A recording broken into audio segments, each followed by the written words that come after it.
Vamos abrir a palavra do Senhor, livro do profeta Isaías, capítulo 26, versos 17 e 18. Assim diz a palavra do Senhor: como a mulher grávida, prestes a dar à luz, se contorce e grita de dor, assim estamos nós na tua presença, ó Senhor. Nós engravidamos e nos contorcemos de dor, mas demos à luz vento. Diga comigo, mas demos à luz o vento. É muito interessante porque toda mulher grávida, ela vive a expectativa do encontro com quem ela está gerando em seu ventre. São longos meses de espera, de mudança no corpo, na rotina alimentar, na rotina da semana, na posição da cama para poder se ajustar e pegar no sono. São enjoos intermináveis, são dores na coluna, pernas inchadas, o nariz se multiplica de tamanho que quase não tem mais nem olho e nem boca, só tem nariz. São estrias que não existiam e que agora existem e estão lá no nosso corpo marcadas como tatuagem, que não foram escolhidas para serem desenhadas sobre a nossa pele. Você passa Monange, você passa óleo paixão, tudo na tentativa de amenizar os efeitos durante o processo da gestação. Mulheres que formam uma barriguinha tímida, mulheres que formam um barrigão enorme,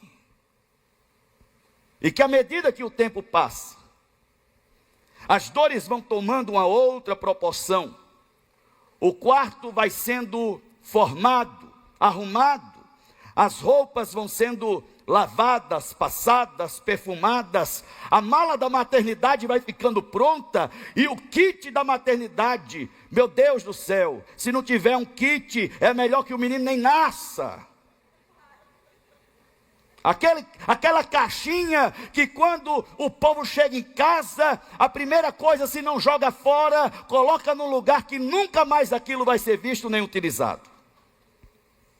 E você de besta gastou dinheiro para dar para quem não valoriza nada do que você deu, e se sentir feliz e de alguma forma importante.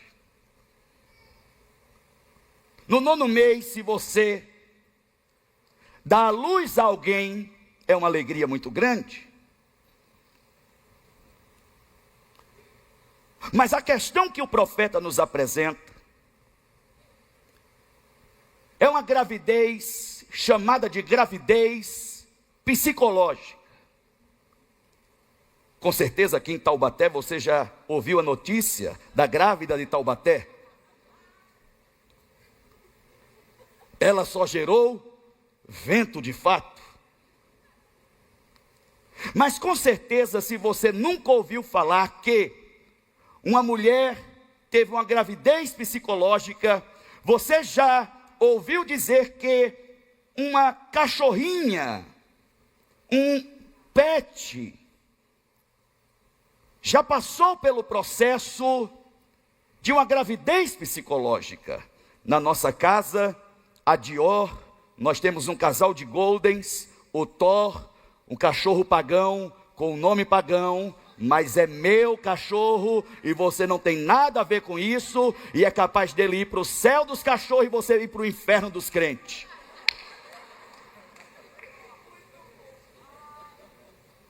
O Thor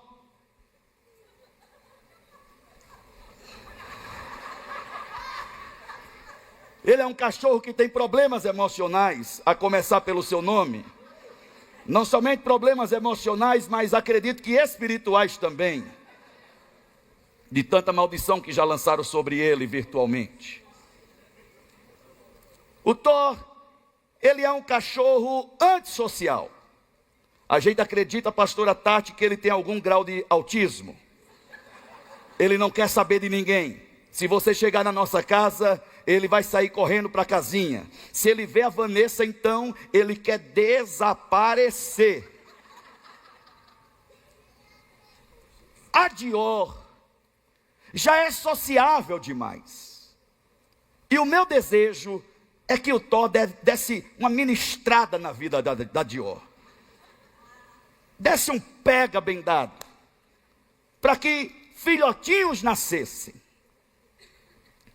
E um dia nós estamos lá em casa, e eu começo a observar que o quadril da Dior está mais largo, que ela está mais gorda, que ela está mais pesada, mais cansada, que as suas tetinhas estão mais inchadas, no formato incomum.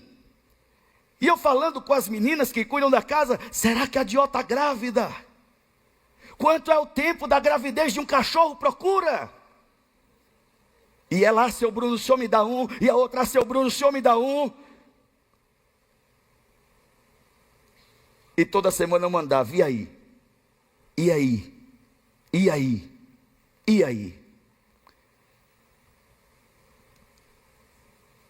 Bem, eu me lembro, de certa forma, como um trauma emocional, porque todas as vezes que eu ficava doente, na minha infância, os meus pais, eles me automedicavam. Minha mãe é técnica em enfermagem, essa senhora que está aqui ao lado da minha esposa, e ou ela espraiava rifocina, ou ela dava um tipo de lambedor e xarope, ou ela dava um vermífugo chamado pletil, que aquilo deixava minha boca amarga. Eu imaginava que quanto mais amarga a boca, mais verme a gente tinha. Mas quando eu saí de casa, eles fizeram uma bela substituição, para encaixar na minha ausência, alguém para preencher aquele vazio. Eles compraram a Pug, aquela cachorrinha que ronca e peida sem parar. Não sei se o ronco e o peido têm alguma semelhança com quem deixou a ausência, mas essa cachorrinha, ela ocupou o vazio que existia na casa dos meus pais. E essa cachorrinha, ela chegou a ficar muito doente. E eu ligava para os meus pais e perguntava, como vocês estão? Ah, meu filho, muito preocupado. Com o quê? A Nina está doente. Eu disse, e daí? Não, meu filho, a gente está aqui no hospital com ela. Vocês estão aonde com ela? Vocês nunca me levaram no hospital para nada. Vocês estão levando a cachorra no hospital? Eu podia ter morrido de intoxicação farmacêutica, medicamentosa, e vocês estão levando a cachorra no hospital? E o cachorrão aqui, nada. O tempo passa. A gente pede para que levem a Dior para fazer uma ultrassonografia. Raspam os pelos da barriga da Dior, fazem uma ultrassom e descobrem que a Dior está grávida de vento. Que a nossa expectativa de que filhotes nasceriam em pouco tempo, ela é frustrada. Muitas vezes é isso que acontece na nossa vida. O que geramos é algo apenas fruto da nossa mente e não da mente de Deus. O que geramos é apenas resultado da nossa vontade, do nosso desejo, da nossa ânsia por popularidade, por enriquecimento, por nos sentirmos de alguma forma preciosos e validados e admirados, e respeitados e desejados. Mas isso que você e eu talvez estejamos vivendo, jamais se passou pela mente de Deus, não é pensamento de Deus ao nosso respeito, e quando os nossos pensamentos não concordam com os pensamentos de Deus, nós geramos o que o profeta chama de vento. O próprio profeta Isaías declara que os pensamentos de Deus não são os nossos pensamentos, e os caminhos de Deus não são os nossos caminhos, porque os caminhos de Deus são melhores do que os nossos, e os pensamentos de Deus são mais altos do que os nossos. O profeta depois ele diz: eu é que sei os pensamentos que tenho a vosso respeito, pensamentos de paz e não de mal, para dar a vocês o futuro que vocês desejam. Mas quando o resultado daquilo que nós geramos com grande esforço,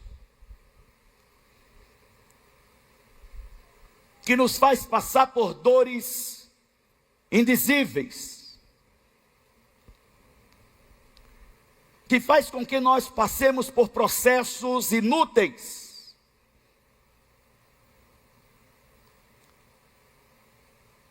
tudo isso só gera no nosso interior o peso insuportável para a fé que a frustração traz consigo. Geralmente isso acontece na vida de todo aquele que vive de achômetro,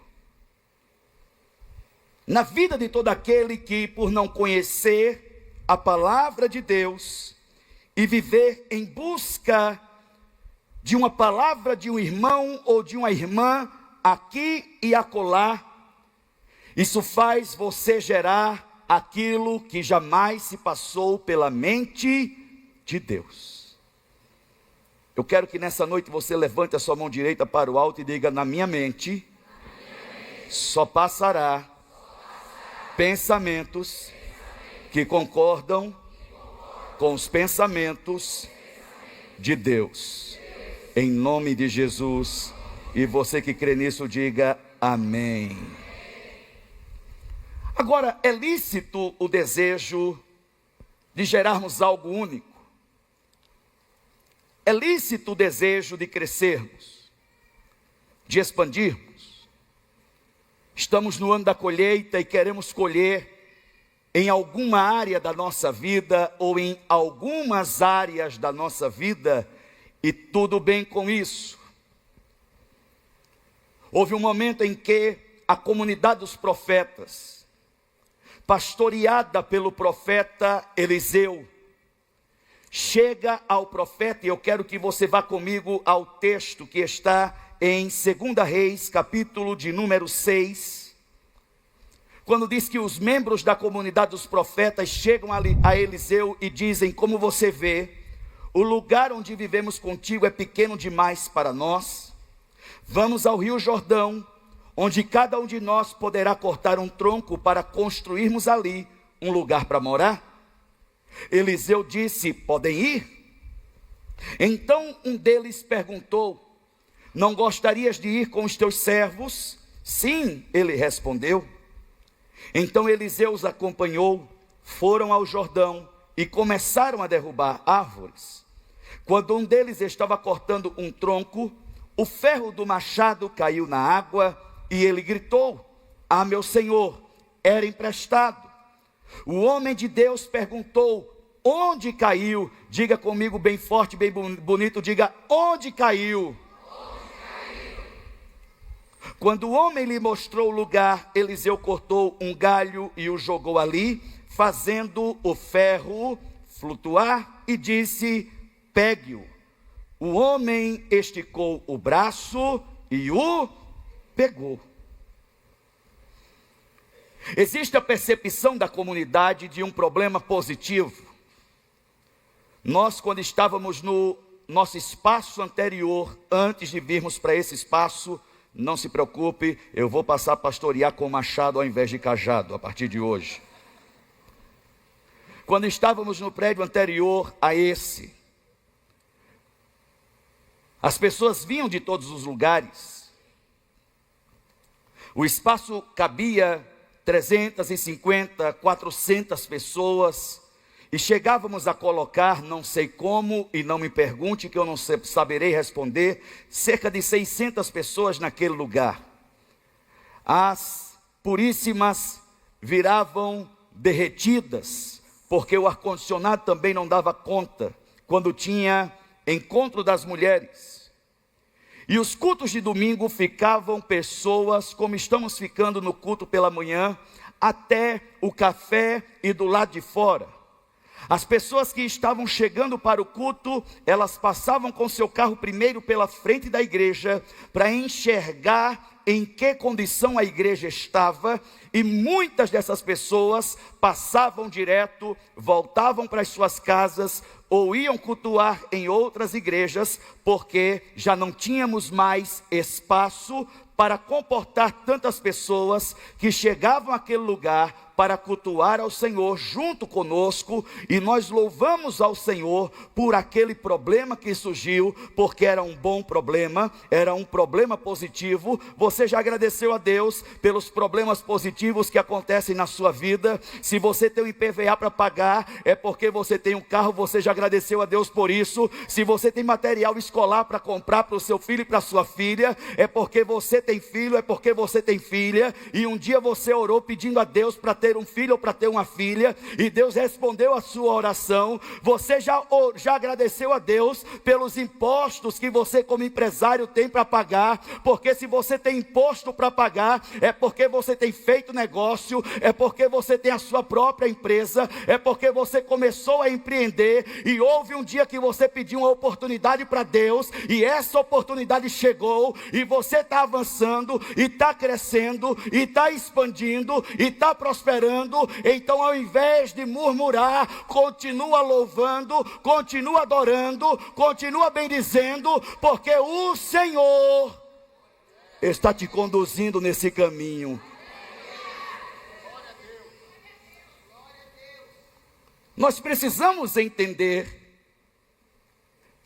que o fardo, ele sempre será proporcional à bênção que recebemos, e que se você não quer e não tem disposição para carregar o fardo, não queira ser abençoado também, porque a bênção ela jamais estará desassociada de um fardo.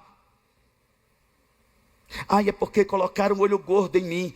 Quem colocou olho gordo em tu? Quem está com inveja de tu? O que é que tu tem para o povo estar com inveja? Se toca aí, toca em você, se toca. Vai viver tua vida. Esse peso que está na tua alma, essa perturbação que está na tua mente, é porque da tua boca só sai murmuração. Passa a deixar de murmurar e só abre a tua boca para louvar ao Senhor e a dizer: Senhor, eu estou pagando esse imposto, eu não sei o que o governo vai fazer, mas louvado seja o nome do Senhor, porque os negócios estão acontecendo e eu quero pagar mais imposto, Senhor, então manda mais negócio para mim. Quantos podem dizer glória a Deus por isso? A comunidade apresenta um bom problema para o profeta Eliseu. O espaço onde moramos está pequeno. Não tem mais como permanecermos aqui. E esses profetas é do tipo de gente que eu gosto. Porque gente que só me traz o problema, eu fico olhando para a cara dessa pessoa e dizendo: fica tu com esses problemas que você quer trazer para mim, porque eu já tenho os meus problemas. Sai daqui agora, vai de reto, Satanás. Mas gente que traz o problema, mas traz junto com o problema a solução, a gente precisa dizer: que Deus te abençoe e prospere a tua vida no nome de Jesus Cristo, porque essa pessoa, ela tem um pensamento diferente, ela tem uma mente diferente, ela tem um espírito diferente. É o que esses profetas fazem com o profeta Eliseu. O espaço em que vivemos contigo está pequeno, mas nós podemos ir até o Jordão e lá cortaremos árvores e faremos um lugar maior para que nós possamos morar juntos. E Eliseu diz: podem ir. O que Eliseu estava dizendo era: ok, está tudo certo, vocês estão crescendo, nós estamos crescendo, e nós estamos crescendo da forma certa. Existe sempre duas formas de vivermos qualquer coisa na nossa vida: a forma errada e a forma certa. Cabe a cada um de nós escolhermos a forma do que nós queremos viver. Eles escolheram pagar o preço para crescer da forma certa. Quando eles cresceram, eles não pensaram em trocar o profeta Eliseu, eles não pensaram em tornar-se independente de Eliseu. Não, eles vão a Eliseu dizer para Eliseu: Eliseu, você é o nosso líder, você é o nosso pastor, você é o nosso profeta. Nós estamos crescendo e reconhecemos que esse crescimento vem através de você. Nós queremos continuar crescendo e estamos pagando preço para crescermos de forma certa. Nós queremos dar esse passo. O que você pensa a respeito? Nós precisamos aprender uma coisa: a deixar de comunicar decisões tomadas e a passarmos a pedir conselho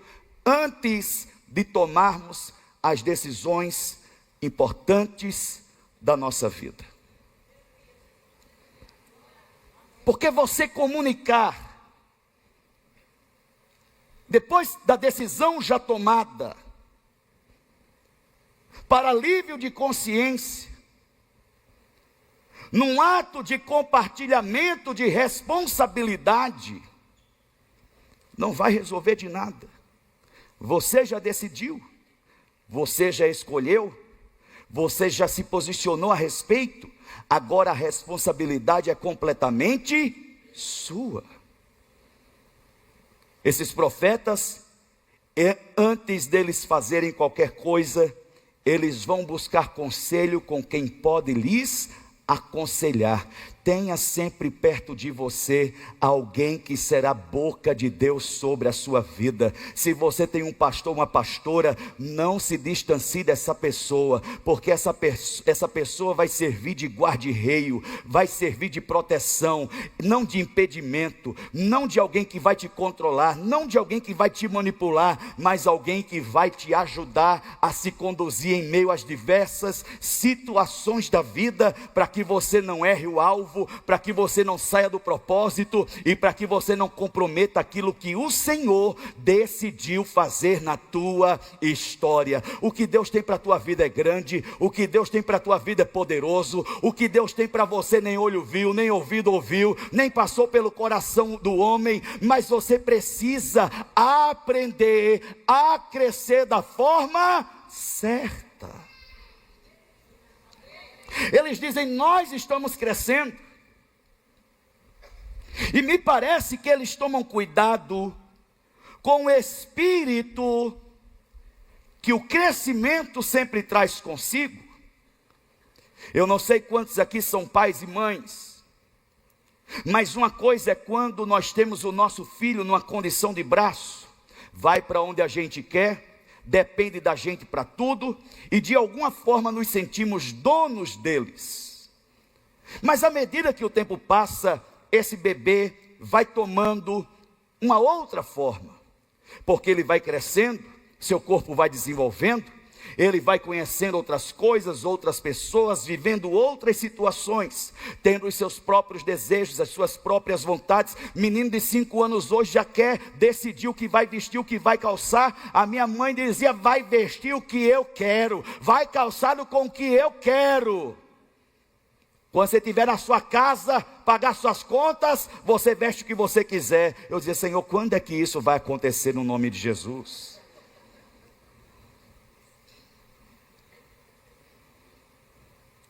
O crescimento traz consigo um espírito de independência. E quando o espírito de independência chega, nós queremos nos mover com a nossa própria força. Nós queremos viver segundo a força que nós temos.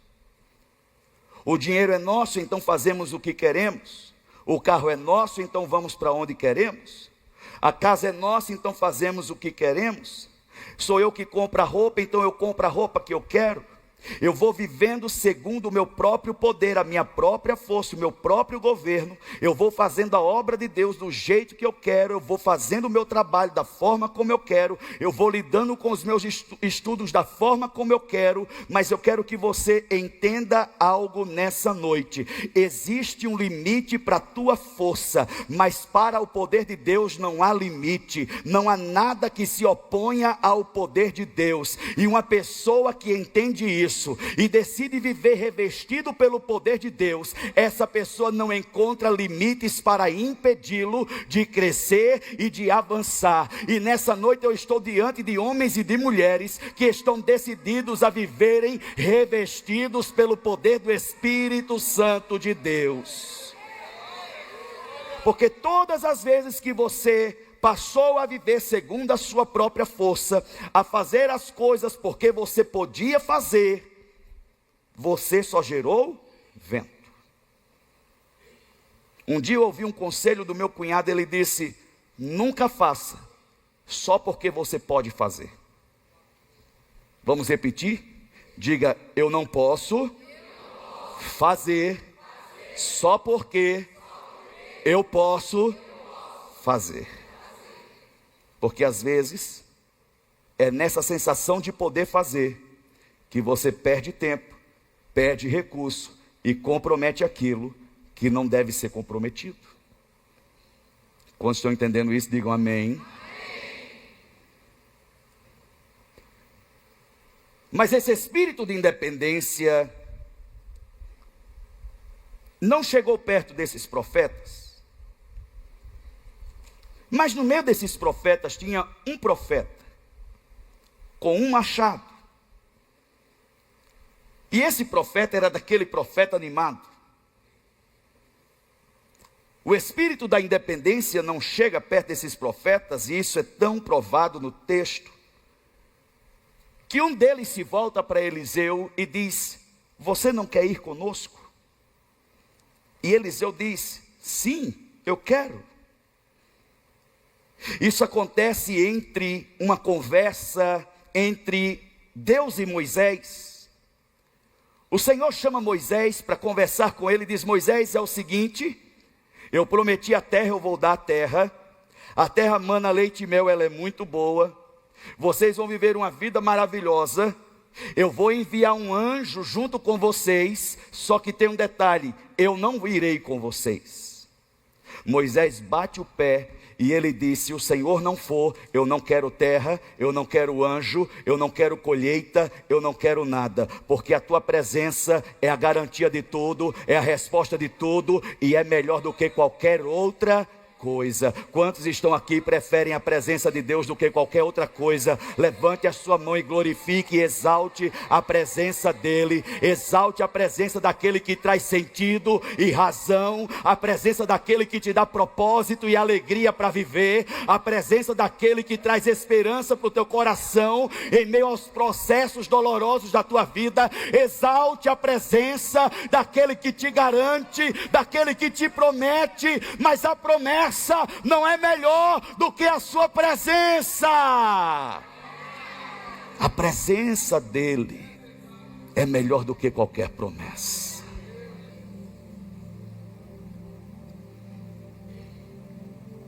O Senhor não quer ir conosco? Ele diz: sim, eu quero. Então Eliseu vai junto com o grupo dos profetas, e eles chegam lá, e sempre quando nós vivemos esse tempo de crescimento, esse tempo de colheita, a gente fica muito animado, e tinha um profetinha lá, animado, cortando e fazendo força, ele queria mostrar trabalho, só que a lâmina do seu machado não estava afiada. Se a lâmina do meu machado não está afiada, o texto da palavra do Senhor Em Eclesiastes 10:10 diz: se o machado está cego e a sua lâmina não foi afiada, é preciso golpear com mais força. O texto de Eclesiastes, de Provérbios, capítulo 27, verso 17 diz: como o ferro afia o ferro, assim o homem afia o seu companheiro. Eu ouço as pessoas falarem sobre inteligência emocional, sobre capital emocional e social. E o que geralmente eu vejo em muitas pessoas hoje em dia é que elas não querem se indispor, elas não querem passar pela parte difícil que existe em qualquer nível de relacionamento, porque elas não querem o desgaste, o cansaço, o investimento que isso requer de cada um de nós. Mas é justamente com aquela pessoa que eu menos simpatizo, menos gosto, menos me relaciono, que geralmente Deus mais usa aquela pessoa em diversas situações para me confrontar, para mexer com a minha alma, para tocar no meu orgulho e para me desajustar. Que se tiver com um machado na minha mão, eu bato nela com um cabo e depois corto a garganta dela com a lâmina. Mas é através dessa pessoa que Ele está te afiando. É através dessa pessoa que Ele está tirando a cegueira da tua vida, que está fazendo você se desgastar tanto, usar tanta força quanto você poderia estar sendo favorecido pelo poder dEle, porque o poder dEle está na nossa capacidade de sermos afiados. Diga comigo: o poder de Deus. Diga mais forte por a fé, diga: o poder de Deus está na minha capacidade e disposição de ser afiado. Porque você acha que sabe, porque você acha que pode, porque você acha que tem, você quer selecionar a pessoa com quem você quer se relacionar, você quer escolher aqueles que você gosta, entre aqueles que você não gosta, e o Senhor está dizendo: você vai se relacionar com quem você não gosta, porque eu vou usar quem você não gosta e antipatiza para te afiar, e eu vou te mostrar que é na tua fraqueza que o meu poder vai te aperfeiçoando. Aí vai mexendo no temperamento, aí vai mexendo no orgulho, aí vai mexendo na soberba, e você achava que o outro era soberbo, mas você começou a ver que a soberba era no seu coração. Não é assim? E Deus vai promovendo situações e circunstâncias, e Ele está afiando. Sabe por quê? Eclesiastes capítulo 9, verso 11 diz: percebi ainda outra coisa debaixo do sol: não são os velozes que vencem a corrida, nem os fortes que sempre triunfam na guerra, tampouco são os sábios que têm o que comer, ou os prudentes que têm riquezas, ou os instruídos que têm prestígio. Você está aí cheio de si, mas vazio de Deus.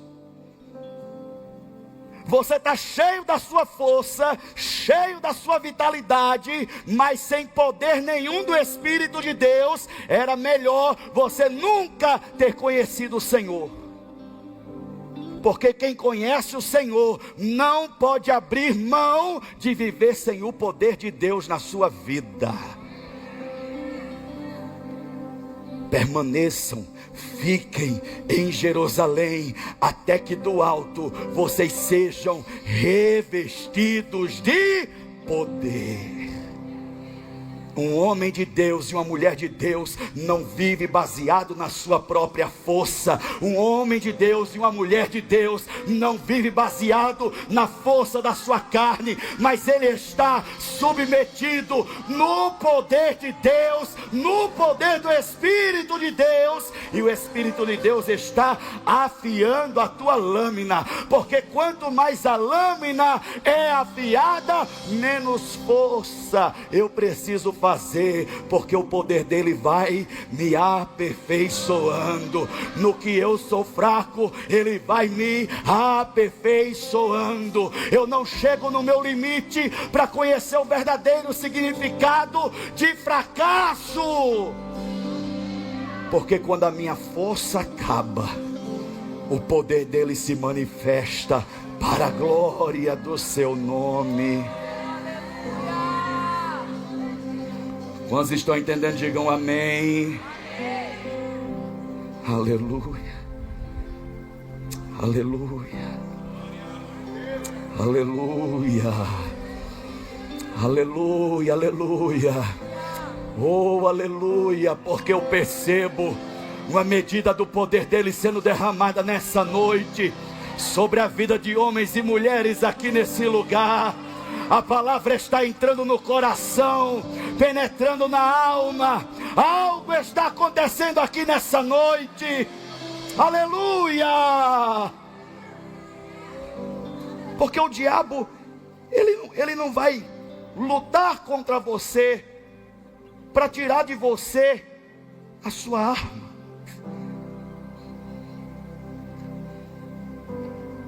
Os filisteus,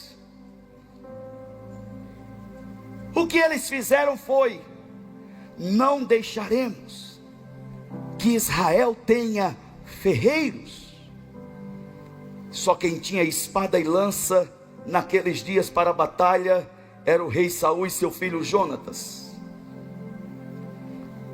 E o povo precisava levar suas enxadas e foices e instrumentos de cuidado com a terra, instrumentos agrícolas para serem afiados pelos filisteus. E cobravam caríssimo. O diabo, ele não vai lutar para tomar e tirar de você o seu instrumento, o seu machado.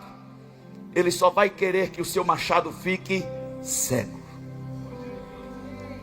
Ele só vai querer que o seu machado perca a capacidade de cortar, e você precisa colocar cada dia mais e mais força para que você se canse mais e mais rápido, porque ele sabe que quanto mais você se cansa, menos você avança. Diga comigo: quanto mais. Diga mais forte, se você já está cansado, diga: quanto mais eu me canso, menos eu avanço. Machado cego, aplico mais força. Quanto mais força, mais me canso. Quanto mais me canso, mais rápido desisto.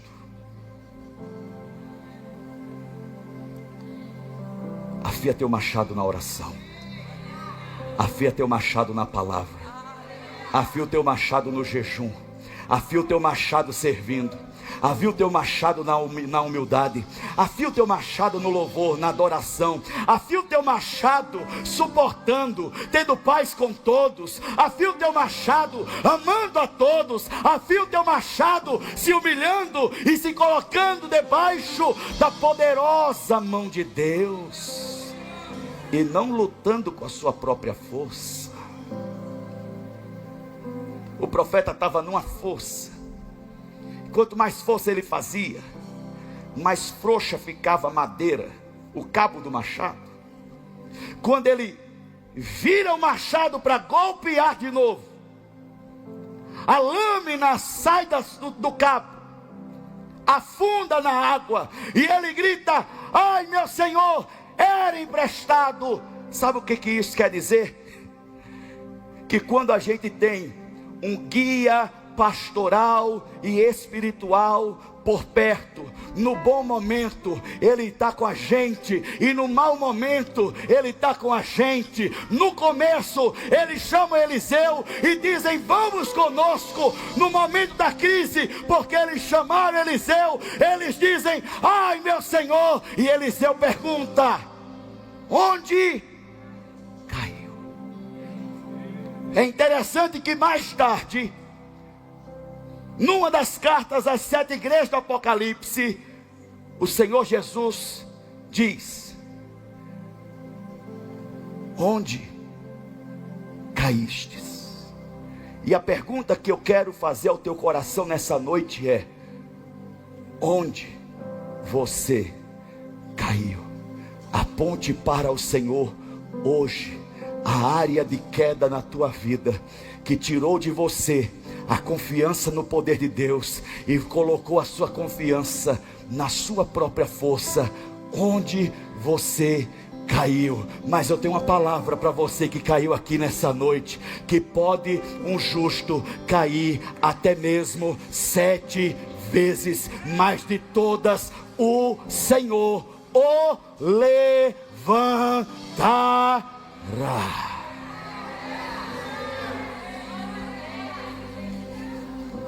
Onde caiu?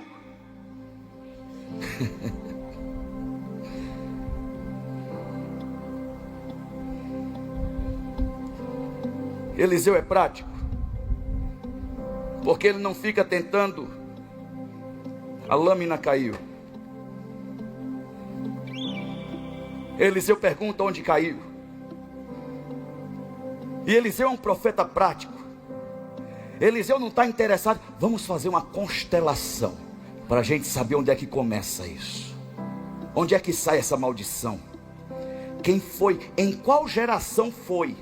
Irmão, as minhas gerações estão no quinto dos infernos. Eu não quero saber de nenhuma delas. O que eu quero saber é de resolver o que está acontecendo hoje, para não comprometer o que Deus tem para a minha vida amanhã, porque a palavra dele me diz: santificai-vos hoje, porque amanhã o Senhor fará maravilhas.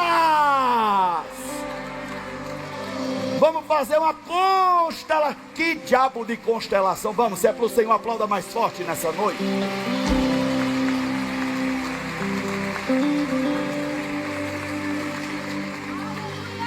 Vamos fazer, vamos procurar saber onde foi que isso. Eu quero lá saber.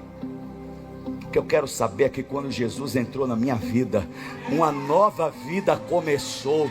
As coisas velhas se passaram e eis que tudo se fez novo. Tem crente fazendo constelação. Eu já te dou uma constelação. Olha lá, o céu estrelado que eu coloquei para você. Eliseu pega um galho. Irmão, quem já viu galho, madeira, resolver problema de machado? Para um homem que vive na sua própria força, um galho jogado por um profeta pode não resolver nada. Mas quando um profeta cheio do poder de Deus joga um galho, ele faz o machado levitar, sair da água. O machado pode ter submergido, mas vai emergir das águas. E sabe o que significa? Esse galho, essa madeira que Eliseu joga na água, é o madeiro do Calvário, é a cruz do Calvário, que faz com que a gente morra quando a gente mergulha no batismo, mas quando a gente levanta das águas, é para uma nova vida e uma nova história. O madeiro do Calvário. Eliseu pega um galho, ele joga na água, e o texto diz que a lâmina do machado começa a sair da água. Quando passares pelas águas, e quando passares pelos rios, elas não te submergirão e nem te afogarão.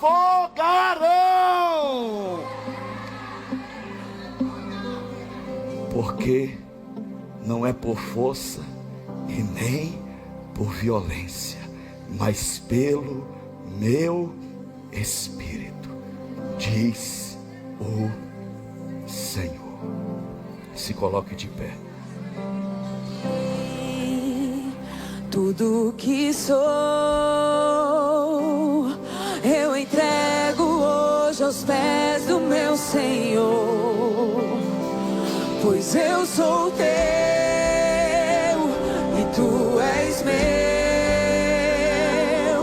e eu sei que ao meu lado. Diga mais uma vez: estou aqui. Diga: estou aqui.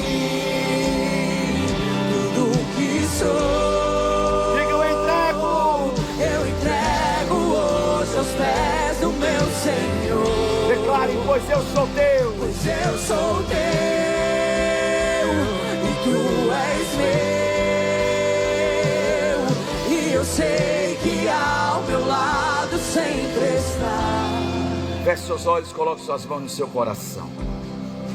Porque talvez até aqui você viveu na sua própria força e chegou aqui tão cansado, tão esgotado, tão sobrecarregado. E você sabe que esse cansaço não é somente físico, é um cansaço que vai além do físico. Uma noite de sono não te renova, não te revigora, é porque você tem tentado na sua própria força. Só que a nossa força, ela encontra um limite.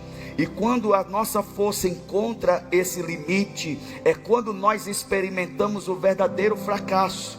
É por isso que o convite de Deus nessa noite é para você que deseja ser revestido do poder dele e viver essa nova vida, que só pode ser vivida no poder dele, na força dele, que vai te aperfeiçoando. Não é mágica, não é um passe de mágica, não são palavras mágicas que você fala e que alguma coisa acontece, mas é um convite para um nível de dependência diferente de qualquer coisa que você já experimentou, porque aqueles que esperam no Senhor renovarão as suas forças. Todos de olhos fechados, com a mão no coração. Se você está aqui se sentindo tão cansado, tão enfraquecido, e nessa noite quer dizer para o Senhor: eu quero viver revestida pelo teu poder, pelo poder do teu Espírito. Onde você estiver, levante uma das suas mãos o mais alto que você puder. Eu preciso saber onde você está. Tem uma pessoa aqui, tem outra pessoa ali. Permaneça com a sua mão levantada. Vamos, levante sua mão o mais alto que você puder. Lá atrás, levante a sua mão. Vamos, lá atrás, aqui no meio, levante a sua mão. Você que está tão cansado, tão sobrecarregado, pensando em desistir. Você que hoje quer dizer: Senhor, eu quero ser revestido pelo teu poder. Eu quero viver essa nova vida no teu poder, na tua força. Levante a sua mão, faça melhor. Você que levantou a sua mão, pega as suas coisas, peça licença, saia do seu lugar, venha até aqui o altar. Eu quero orar por você, eu quero orar por você nessa noite. Sai do seu lugar e venha. Rompa com a vergonha, rompa com o medo. Sai do seu lugar e venha. Sai do seu lugar e venha. Vamos, sai do seu lugar e venha. Teu trono é eterno, E para sempre cantarei. Sai do seu lugar e venha ser renovado. Venha ser fortalecida. Todo o céu te adora. Provei e pude ver que tu és bom. Diga: para sempre tu reinas. Sai do seu lugar e venha. Vamos, pega um pouco mais de força para você sair de onde você está. Estou aqui. Tudo que sou, eu entrego hoje aos pés do meu Senhor, pois eu sou teu. Tem tempo, esse é o seu tempo, essa é a sua noite. lugar e venham. E eu sei que ao meu lado sempre está. Vocês que vieram aqui na frente, olhem para mim, por favor. Coloquem suas mãos assim, como alguém que recebe algo. E você que está aí, levante suas mãos assim, como alguém que libera algo.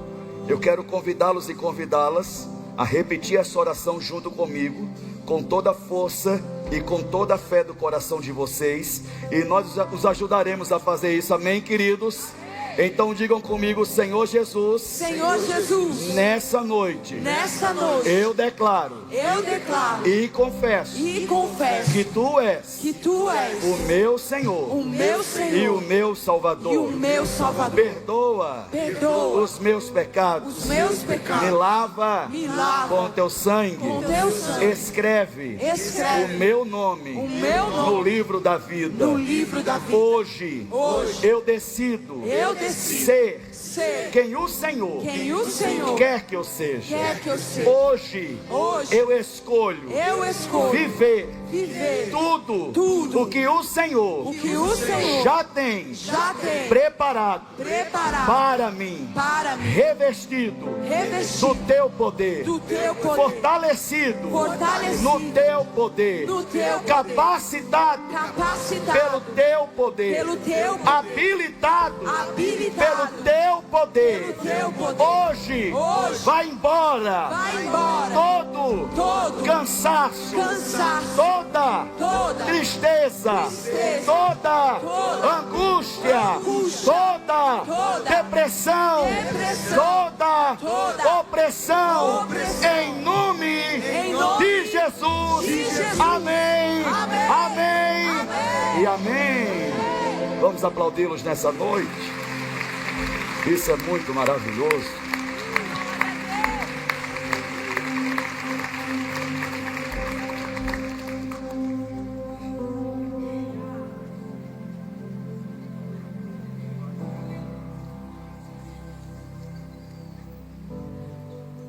Daqui a 3 meses eu irei revê-la, e essas olheiras não estarão mais no teu rosto, porque o Senhor hoje te renova, te fortalece, te reveste com o poder dele, no nome de Jesus. Vocês querem saber de uma coisa? Quando vocês se sentirem cansadas, vocês vão lembrar de algo: vocês não estão sozinhos, você não está sozinha, você não está sozinho. O Senhor está com vocês, e tem gente também que está junto com você, e essa gente hoje vai te receber com um grande abraço, para dizer para você: você não está sozinho. Quando eu estiver cansado, você me puxa. Quando você estiver cansado, eu vou te puxar, e a gente vai junto. Eu vou contar de 1 até 3, e no 3 eu quero que você vire para trás, porque essa pessoa que vai te rebocar, ela quer te dar um grande abraço nessa noite. Vamos lá? Bora! Já! 1, 2, 3, vire pra trás, seja bem-vindo. O meu ser te deseja, todo o céu te adora. Eu provei e pude ver que tu és bom. Levante as suas mãos por essa e diga: pra sempre tu reina. O teu trono é eterno, e pra sempre canta. Levante as suas mãos e diga: o meu ser te deseja. O meu ser te deseja, todo o céu te adora. Eu provei e pude ver que tu és bom. Diga pra ele: pra sempre tu reinas. Pra sempre tu reinas, teu trono é eterno, e pra sempre cantarei que tu és bom. Quantos foram abençoados nessa noite podem dizer glória a Deus? Que essa palavra te sustente, que essa palavra te fortaleça, e que você saia daqui hoje para viver dias de bênção, dias de milagre. Você crê nisso? Levante suas mãos. Pai, que o teu grande amor, tua maravilhosa graça, tua santa paz e doce presença seja conosco hoje e sempre, no nome do teu Filho Jesus. E você que recebe, crê, diga amém.